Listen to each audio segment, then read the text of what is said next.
Dans Matthieu chapitre 5, les versets 14 à 16, Jésus déclare à ses disciples « Vous êtes la lumière du monde. Une ville située sur une montagne ne peut être cachée et on n'allume pas une lampe pour la mettre sous le boisseau, mais on la met sur le chandelier et elle éclaire tous ceux qui sont dans la maison. Que votre lumière luise ainsi devant les hommes afin qu'ils voient les bonnes œuvres et qu'ils glorifient votre Père qui est dans les cieux. » Quand Jésus est venu parmi nous, il a dit qu'il était la lumière du monde.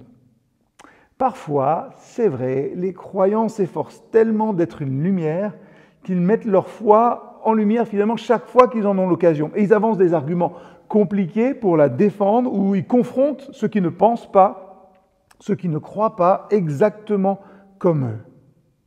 Ceux qui ont tort finalement, pensent-ils. Quelle que soit la situation, généralement, ils pensent toujours avoir un mot à dire.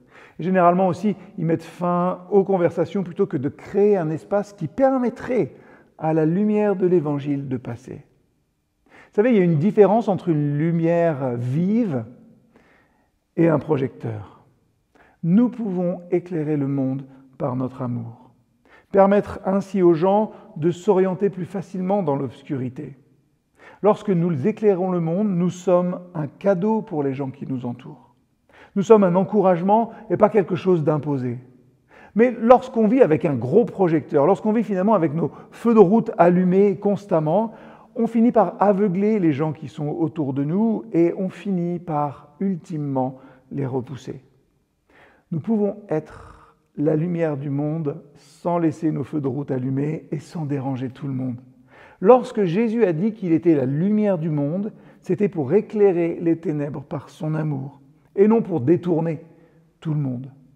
Alors, peut-être qu'aujourd'hui, il nous faut juste éteindre nos pleins phares, éteindre nos feux de route et éclairer le monde avec notre amour.